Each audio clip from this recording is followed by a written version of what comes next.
Good evening student, मैं Mukesh Singh KL polytechnic के YouTube channel पे आप सभी का स्वागत करता हूँ। ये lecture basic of electrical and electronics engineering जो कि सीएस सेकंड सेमेस्टर के बच्चों के लिए तथा इलेक्ट्रिकल इंजीनियरिंग सेकंड सेमेस्टर के बच्चों के लिए है। जहाँ पे हम बात करें तो हमने आप लोगों से PN junction diode and PN junction की फॉरवर्ड एंड रिवर्स कैरेक्टरिस्टिक्स का डिस्कशन कर लिया था, डिफ्यूजन एंड ड्रिफ्ट करंट की डिस्कशन कर लिया था। अब नेक्स्ट जो हमने बताया था कि फॉरवर्ड एंड रिवर्स बायस में हमने बताया था कि दो घटनाएं होती हैं, दो ब्रेकडाउन होते हैं, एक एवलांचे ब्रेकडाउन बोलते हैं और दूसरा को जेनर ब्रेकडाउन बोलते हैं। तो इसी के बारे में हमें डिस्कशन करना है। तो सबसे पहले हम किसको समझने की कोशिश करेंगे, एवलांचे ब्रेकडाउन को। तो एवलांचे ब्रेकडाउन को समझने के लिए देखिए, एवलांचे ब्रेकडाउन हो या जेनर ब्रेकडाउन, दोनों ही घटनाएं रिवर्स बायस की स्थिति में होती हैं और दोनों ही घटनाएं अल्पसंख्यक आवेश वाहक के कारण होती है। अर्थात पी साइड में अल्पसंख्यक आवेश वाहक इलेक्ट्रॉन्स और एन साइड में अल्पसंख्यक आवेश वाहक होल। ठीक है, ये कंफर्म हो गया कि दोनों ही जो ब्रेकडाउन की घटनाएं होती हैं वो कब होती हैं, रिवर्स बायस के केसेस में होती हैं। अब इसके लिए देखिए, एवलांचे ब्रेकडाउन में क्या होता है कि इसको ध्यान समझिएगा आप। एवलांचे ब्रेकडाउन की घटना में क्या होता है कि देखिए, हमने यहाँ पे एक डायोड लिया हुआ है, पूरा।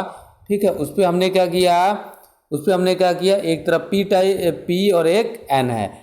पी को बैटरी के माइनस टर्मिनल से और एन के बैटरी को प्लस टर्मिनल से जोड़ते हैं, तो ये घटना डायोड की क्या कहलाती है, उत्क्रम बायसिंग या रिवर्स बायसिंग कहलाती है। ठीक है, अब आप जानते हैं पी साइड में अल्पसंख्यक आवेश वाहक क्या हैं, इलेक्ट्रॉन्स हैं, और एन साइड में अल्पसंख्यक आवेश वाहक क्या हैं, होल्स हैं।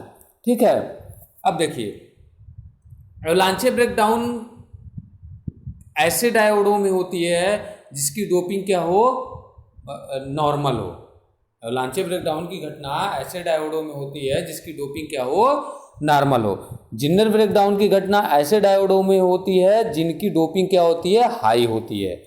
ठीक है, तो अब बता रहा है कि हमने क्या किया कि यहाँ पे बैटरी से जोड़ दिया, तो इसकी डोपिंग क्या है, डोपिंग नॉर्मल है। डोपिंग नॉर्मल रहने की वजह से आपको पता है कि इसकी डिप्लीशन लेयर क्या होगी, अधिक होगी, डिप्लीशन लेयर अधिक होगी। अर्थात अब इस अवक्षय परत का निर्माण होगा। ठीक है, अवक्षय परत की चौड़ाई अधिक होगी। आप जानते हैं इसमें इधर प्लस प्लस प्लस और इधर माइनस माइनस होता है। यहाँ पे एक इलेक्ट्रिक फील्ड ई क्या होता है, इलेक्ट्रिक फील्ड ई का निर्माण होता है।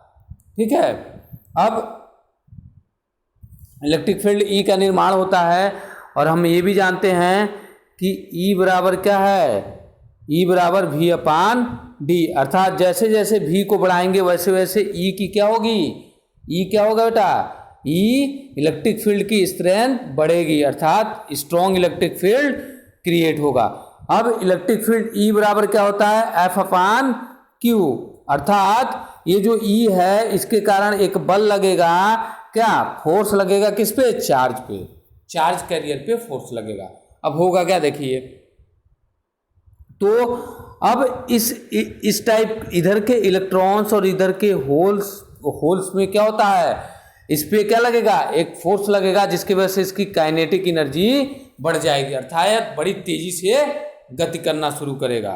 ठीक है, क्यों गति करना शुरू करेगा, क्योंकि देख लो, एक तो वैसे वो फार्मूले से हो गया, दूसरा ये भी देख लीजिए आप क्या है, माइनस इधर, ये भी माइनस माइनस इधर टर्मिनल पे माइनस, यहाँ इलेक्ट्रॉन्स माइनस क्या करेगा, रिपेल करेगा, क्या करेगा, माइनस माइनस रिपेल करेगा।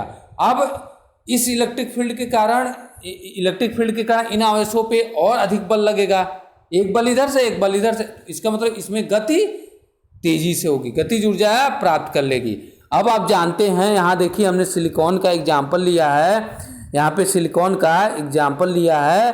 ठीक है, सिलिकॉन का जिसके बारीक अच्छा मतलब जिसमें इलेक्ट्रॉनों की संख्या क्या होती है, एटॉमिक नंबर 14 इलेक्ट्रॉनों की संख्या 14 होती है, एटॉमिक नंबर 14 होती है, ठीक है, अर्थात 2, 8 और 4। तो देखिए क्या किया है, एक सिलिकॉन का एटम, जैसे एक सिलिकॉन का एटम दूसरे सिलिकॉन के एटम से क्या किया है, यहाँ पे क्या किया है, कोवेलेंट बॉन्ड बनाया है, ठीक है। इस चीज को हमने ऐसे दिखा दिया है। अब देखिए आपको पता है, अब यहाँ पे क्या है, ये इलेक्ट्रॉन्स है, ये फ्री इलेक्ट्रॉन्स है।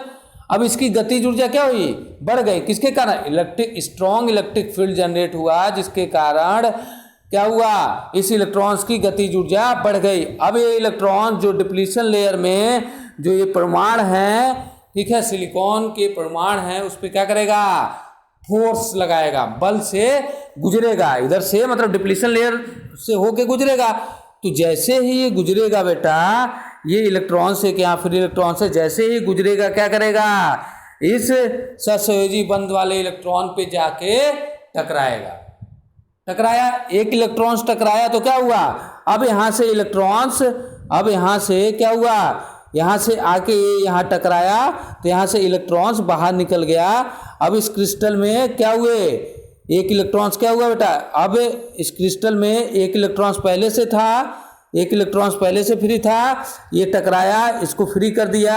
अब कितने इलेक्ट्रॉन्स हो गए, अब क्या हो गए, 2 इलेक्ट्रॉन्स हो जाएंगे, एक यहाँ और एक यहाँ, और इलेक्ट्रॉन्स अपनी जगह छोड़ेगा तो क्या बनेगा, यहाँ पे होल बन जाएगा, ठीक है। अब क्या हुआ, अभी इन दोनों इलेक्ट्रॉनों पे बल लगेगा, फिर ये जाके क्या करेंगे, टकराएंगे, ये इससे टकराएगा, ये इससे टकराएगा। अभी 2 किसको पैदा करेंगे, 4 को, फिर 4 8 को, फिर 8 16, ऐसे बढ़ते चले जाएंगे, मल्टीपल में बढ़ते चले जाएंगे, अर्थात मुक्त इलेक्ट्रॉनों और होलों की संख्या क्या हो जाएगी, बढ़ जाएगी, जिसकी वजह से क्या होगा, इधर बहुत सारे ये इलेक्ट्रिक फील्ड, इधर होल्स हो जाएंगे, इधर इलेक्ट्रॉन्स हो जाएंगे, इस इलेक्ट्रिक फील्ड के कारण बल लगेगा, और ये डिप्लीशन लेयर क्या हो जाएगी, डिप्लीशन लेयर खत्म हो जाएगी, और धारा बड़ी तेजी से क्या होगी, फ्लो हो जाएगी। क्यों फ्लो होगी, क्योंकि large number of electrons, free electrons and holes create हो जाएंगे। क्यों क्रिएट हुए, क्योंकि जो पी साइड और एन साइड, पी साइड में जो अल्पसंख्यक आवेश वाहक इलेक्ट्रॉन से उसकी क्या हुई, काइनेटिक एनर्जी बढ़ गई, वो जाके क्या हुआ, अवक्षय परत में जो उपस्थित परमाणु हैं उनसे टकराया और उसके इलेक्ट्रॉन्स को मुक्त करना शुरू कर दिया। इस घटना को देखिए कैसे दिखाया गया, यहाँ पे देखिए, ये पी साइड, ये एन साइड, और ये क्या बेटा, अवक्षय परत है, ये यहाँ एक इलेक्ट्रॉन्स है, ये क्या हुआ, इससे टकराया, टकराने के बाद एक इलेक्ट्रॉन्स ऑलरेडी पहले से था, दूसरा इलेक्ट्रॉन्स फिर यहाँ जनरेट हुआ, यहाँ पे, फिर ये इससे टकराया, किससे, एटम से, फिर एक यहाँ, तो ऐसे ऐसे जनरेट होना शुरू हो जाएंगे, large number of electrons generate होंगे, और इस इलेक्ट्रिक के फील्ड के कारण क्या लगेगा, उन पे फोर्स लगेगा, तो वो अपनी जगह शिफ्ट करेंगे, क्योंकि इलेक्ट्रिक फील्ड, देखिए अब ये इलेक्ट्रॉन्स कहाँ जाएगा, यहाँ एन साइड में लार्ज नंबर ऑफ इलेक्ट्रॉन्स हो जाएंगे, और क्या होगा, धारा का प्रवाह शुरू हो जाएगा, ठीक है। तो कुल मिला जुला के बोला यह जाता है कि एवलांचे ब्रेकडाउन की घटना में क्या होता है कि जैसे जैसे हम रिवर्स बायस बढ़ाते हैं, तो रिवर्स बायस क्या होगा, रिवर्स बायस वोल्टेज ई बराबर हम जानते हैं डायरेक्टली प्रोपोर्शनल टू दी क्या है, भी के, भी रिवर्स बायस वोल्टेज के, रिवर्स बायस वोल्टेज बढ़ाएंगे तो इलेक्ट्रिक फील्ड बढ़ेगी, इलेक्ट्रिक फील्ड बढ़ेगी तो ई बराबर एफ अपान क्या होता है, क्यू, एफ अपान क्यू। तो एफ अपान क्यू मतलब क्या होगा, चार्ज पे क्या लगेगा, क्या लगेगा, फोर्स लगेगा, जिससे उसकी काइनेटिक एनर्जी बढ़ जाएगी, और यहाँ पे उपस्थित डिप्लीशन लेयर में उपस्थित क्या परमाणुओं से जाके टकराएगा और इलेक्ट्रॉनों को मुक्त करता चला जाएगा, जिससे large number of electrons and holes मिलेंगे, और क्या होगा बेटा, धारा क्या होगी, धारा एकाएक बढ़ जाएगी। जैसे हमने क्या देखा था यहाँ पे, जैसे हम लोगों ने ग्राफ में देखा था, क्या देखा था, एवलांचे ब्रेक, क्या देखा था कि नॉर्मली क्या होता है बेटा, एवलांचे ब्रेकडाउन की घटना क्या होती है, किस पे होती है, 6 वोल्ट से ज़्यादा पे होती है, या बोल सकते हैं 8 वोल्ट से ज़्यादा पे होती है। 6 देखो 6 वोल्ट तक जनरल की घटना, जनरल ब्रेकडाउन की घटना घटित हो जाती है, 8 वोल्ट से एबव जाते हैं तो क्या, एवलांचे ब्रेकडाउन की घटना घटित हो जाती है। तो यही दिखा रहा था क्या, यहाँ पे वीजेड दिखा रहे थे हम लोग, वीजेड दिखा रहे थे, क्या हो रहा था, जैसे ही हम लोगों ने रिवर्स बायस बढ़ाया था तो यहाँ पे एक कांस्टेंट करंट आई नॉट, जिसे सैचुरेशन का रिवर्स सैचुरेशन करंट फ्लो हो रही थी, लेकिन जैसे जैसे वोल्टेज बढ़ाना शुरू किया, लार्ज नंबर ऑफ क्या हुए, आवेश मिले, large number of free electrons and holes मिले, जिसकी वजह से धारा कमाने का एक क्या होगा, बढ़ना शुरू हो जाएगा। क्योंकि क्या था, आई आर इधर था और वी आर इधर था, तो क्या हुआ, धारा बढ़ना शुरू हो गया। यही क्यों बढ़ना शुरू हुआ, क्योंकि यहाँ पे क्या हुआ, ये कौन सी घटना हो गई, एवलांचे की घटना घटित हो गई। ठीक है, ये नॉर्मली 8 वोल्ट पे होता है। ठीक है, अब बात आती है कि ये मल्टीपल में बढ़ता जाता है, बहुत तेजी के साथ बढ़ता जाता है। ठीक है, तो ये बहुत अधिक शार्प जाता है। ठीक है, अब बात आएगी जिन्नर ब्रेकडाउन का। तो आपको समझ में आया, कुछ नहीं है बेटा, कुछ नहीं है, इससे आराम से समझिए।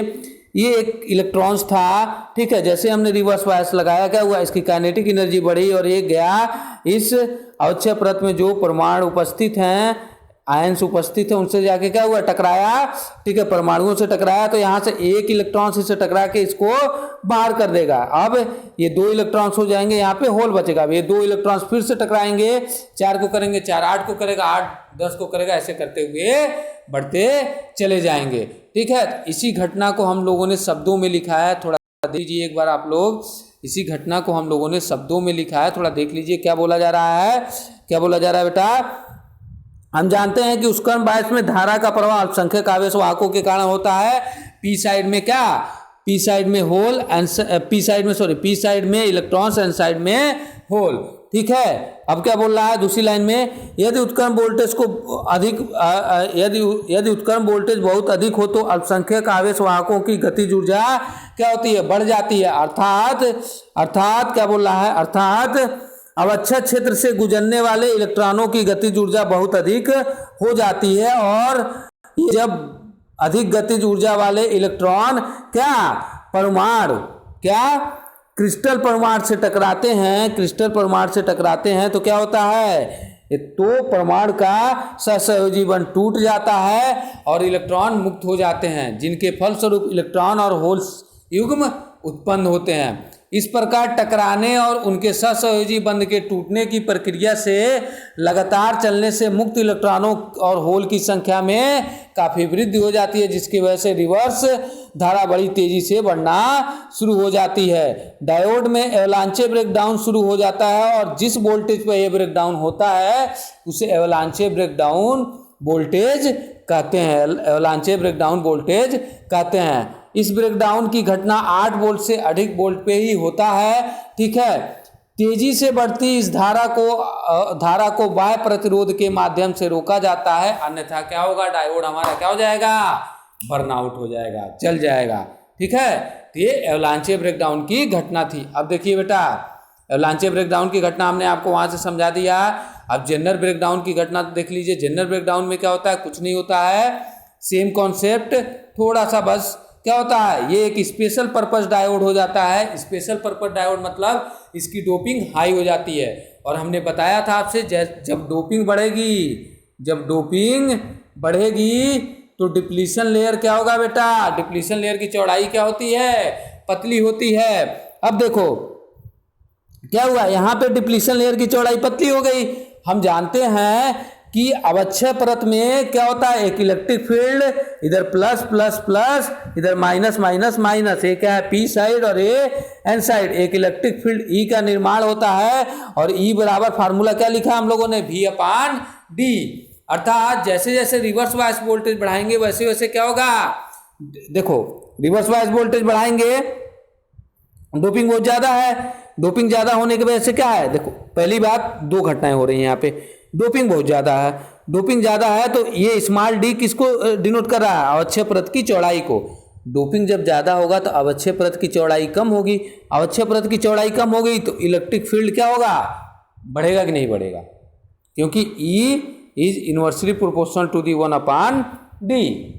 ठीक है, तो क्या हुआ, यहां से बढ़ा, और E is directly proportional to VR। तो पहली बात क्या हुआ, इलेक्ट्रिक फील्ड पहले से ही स्ट्रांग है, और थोड़ा सा रिवर्स बायस वोल्टेज और बढ़ा दिए तो और स्ट्रांग हो गया। अब ये इलेक्ट्रिक फील्ड इतना स्ट्रांग हो जाता है कि अवक्षय परत में उपस्थित जो परमाणु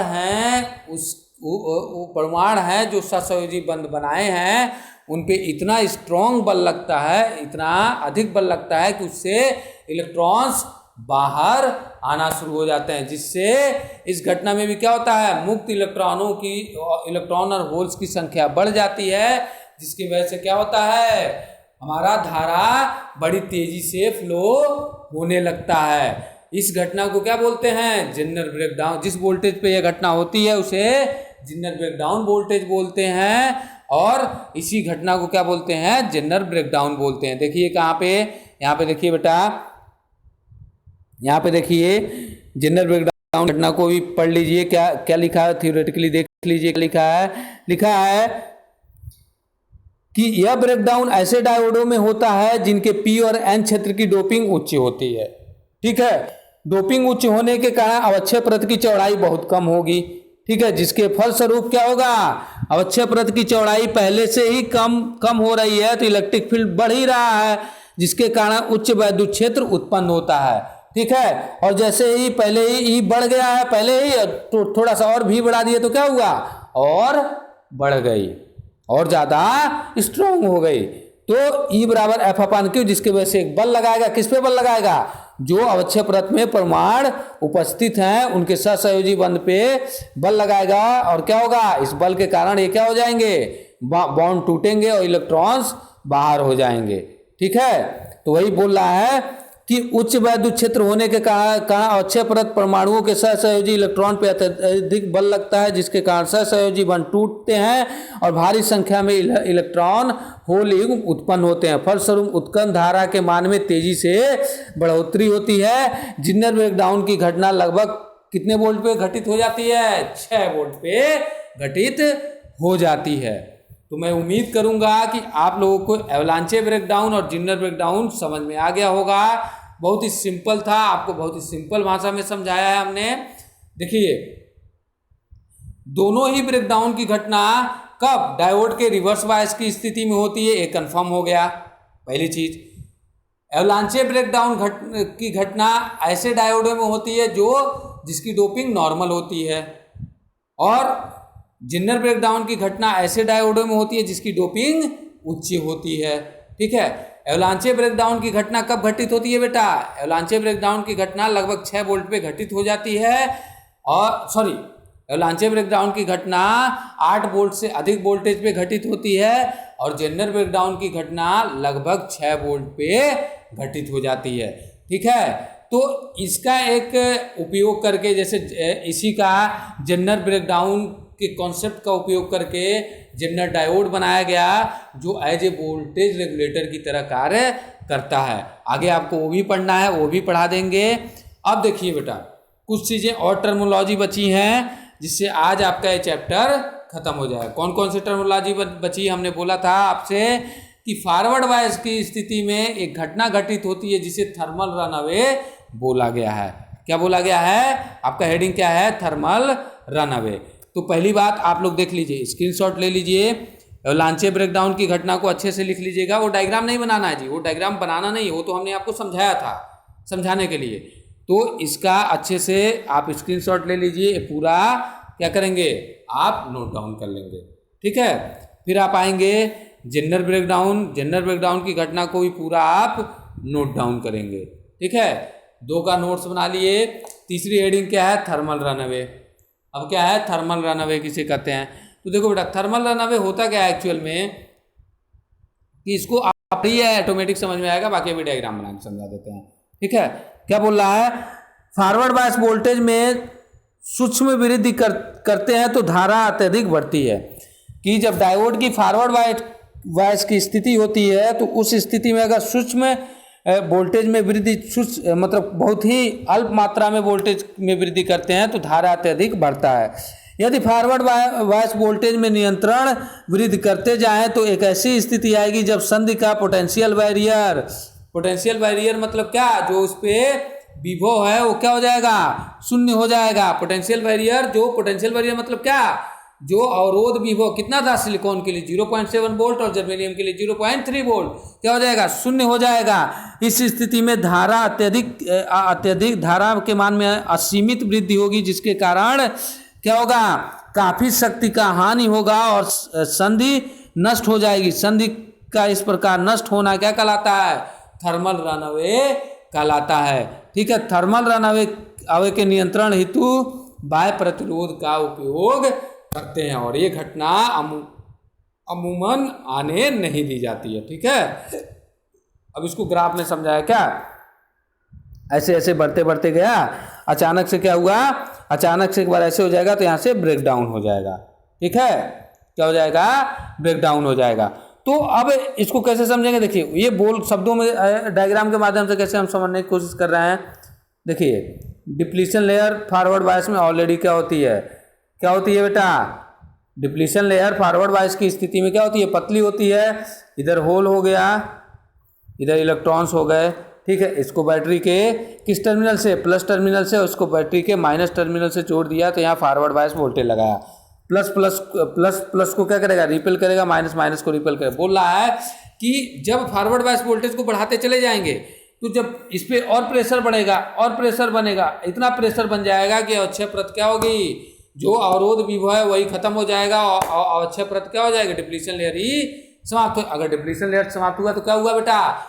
बहुत ह्यूज मात्रा में इलेक्ट्रॉन्स और होल्स उत्पन्न होंगे, जिसके कारण धारा बहुत ही तेजी से फ्लो करेगी। अगर ऐसा इसको रोका नहीं गया तो हमारा डायोड क्या हो जाएगा? नष्ट हो जाएगा। इसी को क्या बोलते हैं? थर्मल रनअवे बोलते हैं। इसी को क्या बोलते हैं? थर्मल रनअवे बोलते हैं। तो इस चीज को आप इस डायग्राम को बना लीजिएगा, देन इस थ्योरी को पूरा लिख लीजिएगा। ठीक है, इस थ्योरी को पूरा लिख लीजिएगा। एक शब्द और आता है आप में, पीक इनवर्स वोल्टेज से आप क्या समझते हैं? पीक इनवर्स वोल्टेज क्या होता है? पीक इनवर्स वोल्टेज डायोड की उत्क्रम अभिनत में उस अधिकतम वोल्टेज के मान को कहते हैं जो कि बिना ब्रेकडाउन हुए संधि पे प्रयुक्त की जा सकती है।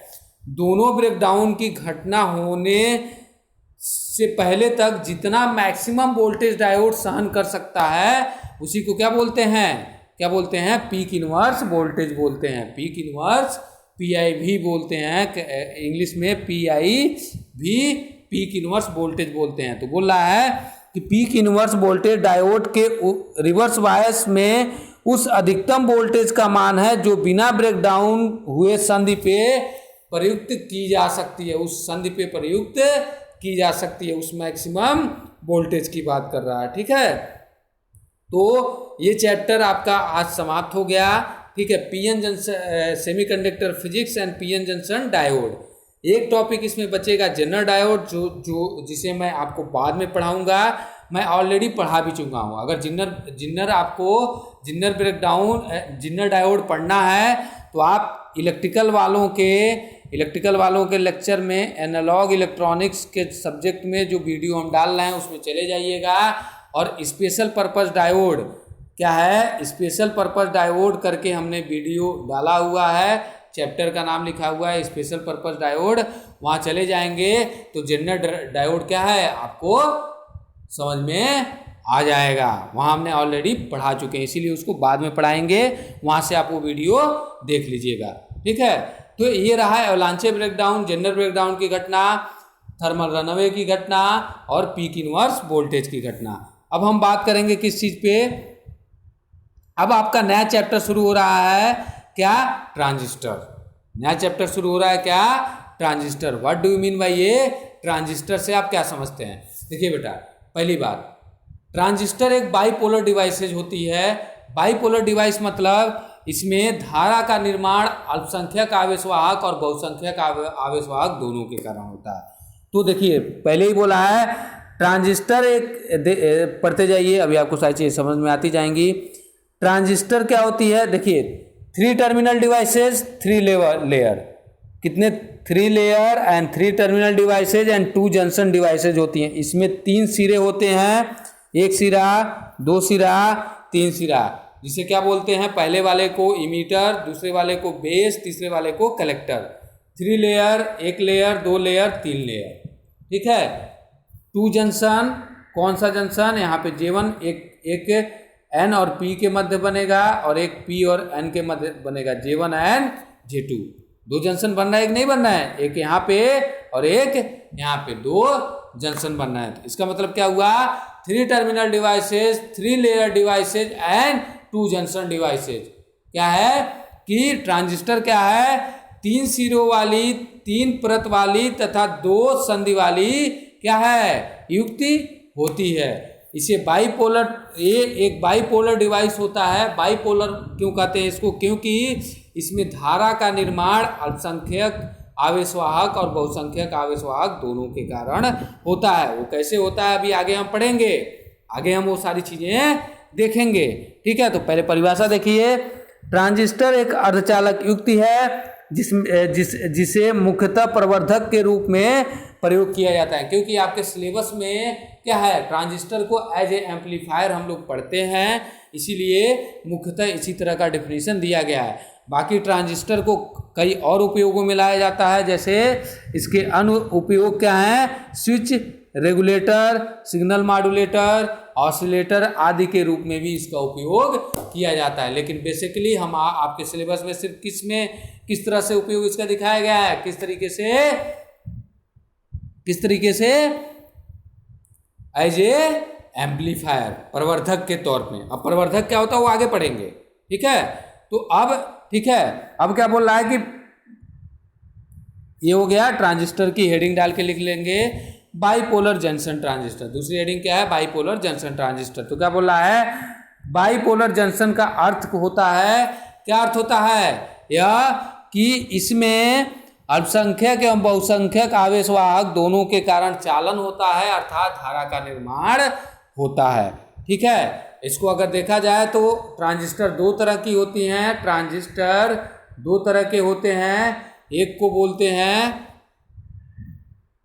ट्रांजिस्टर 2 तरह के होते हैं। एक को बोलते हैं क्या, एन पी एन और पी एन पी।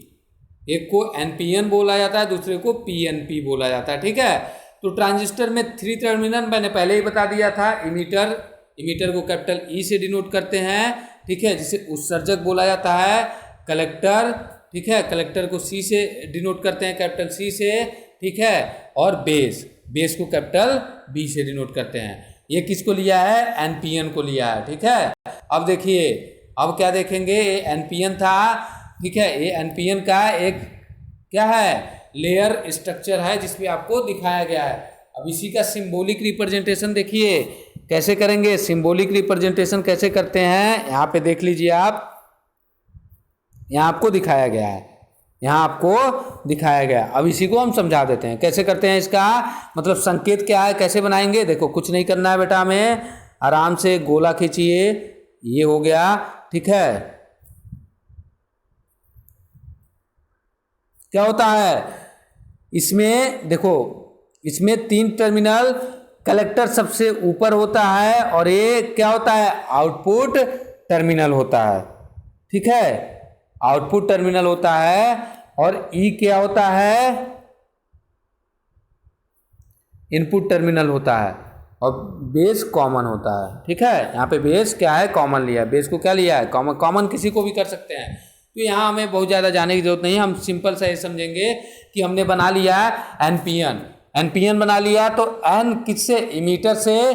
बीच का जो पी सिरा होता है वो किससे जुड़ता है, बेस से। चाहे वो एनपीएन हो पीएनपी हो, बीच का सिरा किससे जुड़ेगा, बेस से जुड़ेगा।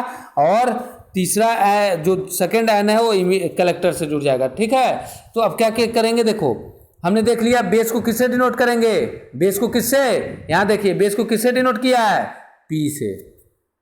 जब एक पी हो गया तो 2 क्या हो जाएंगे, ऑटोमेटिक एन हो जाएंगे। होंगे कि नहीं बेटा, एक पी हो गया तो 2 ऑटोमेटिक क्या हो जाएंगे, एन हो जाएंगे।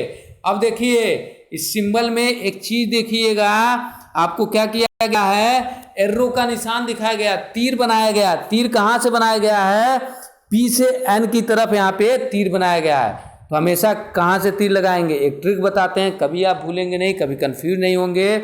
हमने बोल दिया क्या करेंगे, 3 टर्मिनल बना लेंगे, एक कलेक्टर, एक क्या हुआ, ये इमीटर हो गया, और ये क्या हुआ, बेस हो गया।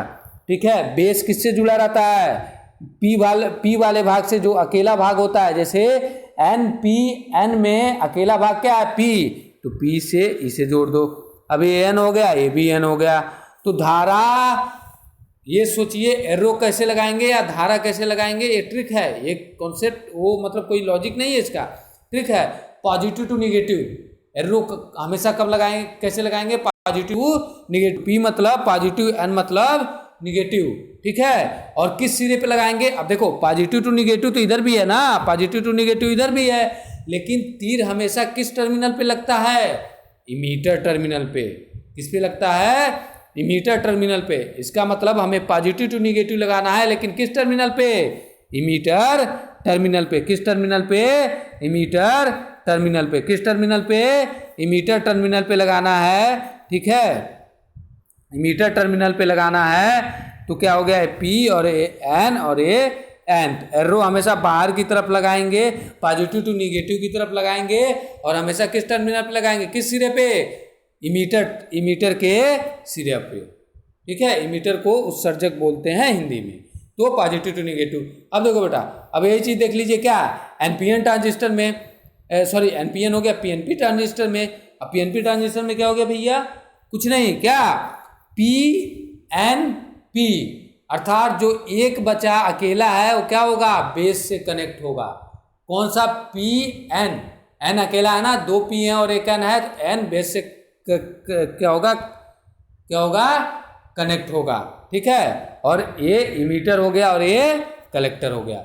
सिंबल कैसे बनाएंगे, सिंपल सा, कंफ्यूज होने की जरूरत नहीं है, कंफ्यूज होने की जरूरत नहीं है, ऐसे बना दिया हमने। हमने क्या बोला, हमने क्या बोला बेटा, कि इसको ऐसे बना दीजिए, कलेक्टर ऊपर, इमीटर इधर और बेस इधर। बेस हमेशा किससे जुड़ा रहेगा, जो एक भाग होगा, पी एन पी बोल रहा है तो एन क्या, एन क्या बोल रहा है, पी एन पी, तो क्या हो जाएगा, ये एन हो जाएगा, ये क्या हो जाएगा, एन हो जाएगा, ठीक है। एन सिंगल बच रहा है ना, एन हो गया, बाकी दो क्या हो गए, A B P, A B P. हमने क्या बोला था, इमीटर टर्मिनल पे, इमीटर सिरे पे हम तीर लगाएंगे, लेकिन कैसे लगाएंगे, पॉजिटिव टू निगेटिव। तो पॉजिटिव से निगेटिव की तरफ क्या हो गया, पॉजिटिव टू निगेटिव। अब सिंबल समझ में आया। अब देखो इसको ध्यान से समझना, कंफ्यूजन बहुत होती है। क्या, एरो कैसे लगाएं, तो ये एक ये ले लिया, एक ये ले लिया। हमने लिया क्या, पहला ले रहे हैं एन पी एन, ठीक है। तो क्या किया, क्या बीच वाला भाग क्या हो जाएगा, ये बेस है तो ये पी हो जाएगा, और दोनों क्या हो जाएंगे, एन हो जाएंगे। ये क्या हो गया, ये कलेक्टर है और ये इमीटर है। कैसे लगाएंगे, पॉजिटिव टू निगेटिव। एरो क्या हुआ, बाहर की तरफ। सेम चीज अब इसमें क्या कर रहे हैं, इसमें क्या कर रहे हैं बेटा, वही चीज हम इसमें भी कर रहे हैं, लेकिन क्या हो रहा है, देखो बेस से एन को जोड़ दिया है, किसके लिए, पी एन पी, एन वाले भाग को बेस से जोड़ दिया, ये इमीटर हो गया, ये कलेक्टर हो गया, और बी बेस से जुड़ा हुआ मतलब एन से एन हो गया, ए बी पी हो जाएगा, ए बी पी होगा, धारा की तरफ फ्लो करेगा, पॉजिटिव टू निगेटिव। इसीलिए एरो कहाँ लगाया गया है, ऊपर की तरफ, ठीक है। तो मैं उम्मीद करता हूँ कि एनपीएन किसे कहते हैं, बाइपोलर डिवाइस इसे क्यों कहते हैं। ये तीन टर्मिनल वाली डिवाइस होती है, तीन लेयर होते हैं, दो संधि होती है, ठीक है। एक क्या होता है, ये सारी चीजें होती हैं। दोनों के सिंबल बता दिए गए, दोनों के सिंबल आपको शो कर दिए गया, ठीक है। दोनों के सिंबल आपको शो कर दिया गया, ठीक है। दोनों के सिंबल और वो सारी चीजें शो कर दिया गया। देखिए यहाँ पे लिखा है कि यह तीन सिरों वाली इमीटर, कलेक्टर, बेस, इमीटर को कैपिटल ई से, कलेक्टर को क्या, कलेक्टर को कैपिटल सी से और बेस को कैपिटल बी से, तथा दो जंक्शन वाली, दो संधियों वाली, जो बताया था वहाँ पे J1 और J2 होता है। यह जर्मेनियम एवं सिलिकॉन से बना होता है। यह दो प्रकार के होते हैं, एनपीएन एंड पीएनपी, ठीक है, एनपीएन और पीएनपी। अब इसको परिभाषित करना हो एनपीएन और पीएनपी को, तो यहाँ नोट में परिभाषा भी लिखवाया गया है। बोल रहा है जब पी टाइप अर्धचालक के पतली परत को, एनपीएन की परिभाषा लिख रहा है एनपीएन, जब पी टाइप अर्धचालक के पतली परत को दो एन टाइप अर्धचालकों के मध्य क्या किया जाता है, सैंडविच, मतलब दबाया जाता है, सैंडविच किया जाता है, तो एनपीएन ट्रांजिस्टर का निर्माण होता है। जस्ट लाइक जैसे हम क्या बर्गर खाते हैं, बर्गर खाते हैं तो क्या होता है बेटा, बर्गर खाते हैं तो क्या होता है, 2 बर्गर, ठीक है, एक को मान लो P, एक को मान लो NPN मान लेते हैं। तो NPN का अगर एग्जाम्पल लें तो ये दोनों बर्गर क्या होगा, N को प्रदर्शित कर रहा है और बीच का जो सैंडविच भाग होता है वो क्या प्रदर्शित कर रहा है, P को। इसी तरह N टाइप PNP ट्रांजिस्टर को क्या बोल रहा है, क्या बोल रहा है कि जब N टाइप अर्धचालक की पतली परत 2 P टाइप अर्धचालक के मध्य सैंडविच की जाती है तो क्या कहलाता है, PNP ट्रांजिस्टर कहलाता है, PNP ट्रांजिस्टर कहलाता है। ठीक है, आगे अब देखिए, ये आप डाटा जरूर तैयार रखिएगा, आज बस बता देते हैं ऐसे, कल इसके बारे में हम लोग डिस्कस करेंगे अच्छे से। क्या देखिए, अब जो हम लोग ये बनावट बनाते हैं एक्चुअल में, जब ये डायग्राम हम बनाते हैं, या बोल सकते हैं जब इसका लेयर डायग्राम बनाते हैं, तो देखिए एक्चुअल में प्रैक्टिकली अच्छे से देखा जाए तो कलेक्टर की साइज सबसे बड़ी, बेस, सॉरी रुको 1 मिनट, बना के अच्छे से दिखाते हैं कैसे, देखो ऐसे बना दिया, ठीक है, कलेक्टर की साइज सबसे बड़ी, इमीटर की साइज मध्यम होती है और बेस की साइज सबसे क्या होती है बेटा, सबसे, देखिए यहाँ से देखिए इसकी साइज सबसे बड़ी है, ये मध्यम है और ये क्या है, ये सबसे छोटी है। ठीक है, अब डोपिंग की टर्म में बात कर लिए, ये तो साइज के टर्म में बात हो गई, डोपिंग के टर्म में बात क्या होती है, सबसे अधिक डोपिंग किसकी होती है, इमीटर की, सबसे अधिक डोपिंग क्या होती है, इमीटर की, उसके बाद मध्यम डोपिंग कलेक्टर की होती है और सबसे कम डोपिंग किसकी होती है, बेस की होती है। ये जानना जरूरी होता है, ये जब डायग्राम बनाएंगे, जब PNP और NPN ट्रांजिस्टर के किसको ऑपरेशन को समझेंगे तो बहुत ही इंपॉर्टेंट भाग निभाता है। वही बोल रहा है क्या, टर्मिनल ले लिया है, इमीटर, बेस, कलेक्टर, एक शब्दावली लिया है डोपिंग, दूसरा शब्दावली लिया है साइज। तो डोपिंग बोल रहा है, इमीटर की डोपिंग क्या बोल रहा है, सबसे अधिक होती है, इमीटर की डोपिंग सबसे अधिक, और कलेक्टर की डोपिंग क्या होती है, इमीटर से कम लेकिन बेस से क्या होती है, अधिक होती है, अर्थात मध्यम होती है, और बेस की डोपिंग क्या होती है, सबसे कम होती है। साइज के टर्म में बात कर रहा है तो कलेक्टर की साइज सबसे बड़ी होती है, इमीटर की साइज कलेक्टर से छोटी और बेस से बड़ी होती है, और सबसे छोटी साइज क्या होती है, किसकी होती है, बेस की होती है, सबसे छोटी साइज बेस की होती है, अर्थात बेस की साइज भी छोटी होती है और डोपिंग भी क्या होती है, छोटी होती है या कम होती है। ठीक है, तो कल इसके बारे में आगे इसके आगे की चीज़ें हम कल डिस्कशन करेंगे। मैं उम्मीद करता हूं कि आप लोग सारी चीज़ें तैयार कर लिए होंगे। एक बार अच्छे से आप लोग फिर से क्या ले लीजिए, स्क्रीनशॉट ले लीजिए, अच्छे से नोट डाउन कीजिए सारी चीज़ों को, बहुत ही सिंपल तरीके से और बहुत ही आसान तरीके से आपको एवलांचे एंड जनरल ब्रेकडाउन, ट्रांजिस्टर के टाइप्स, ट्रांजिस्टर को क्यों बाइपोलर डिवाइसेस बोलते हैं, और इसके स्ट्रक्चर में क्या बारीकियां होती हैं, क्या क्या कॉन्सेप्ट होता है, उस चीज़ को हम लोग डिस्कशन कर चुके। ठीक है, तो नेक्स्ट जब भी हम लोग मिलेंगे तो हम लोग आगे, जब भी नहीं कल, NPN ट्रांजिस्टर और PNP ट्रांजिस्टर को आपको समाप्त करेंगे हम। ठीक है, तो मैं उम्मीद करता हूँ कि आप लोग अच्छे से नोट डाउन कीजिए, अच्छे से पढ़ाई कीजिए, सारी चीज़ें पढ़िए। अगर कोई भी कन्फ्यूजन हो तो कॉल कर सकते हैं या मैसेज कर सकते हैं। ठीक है, थैंक यू, धन्यवाद।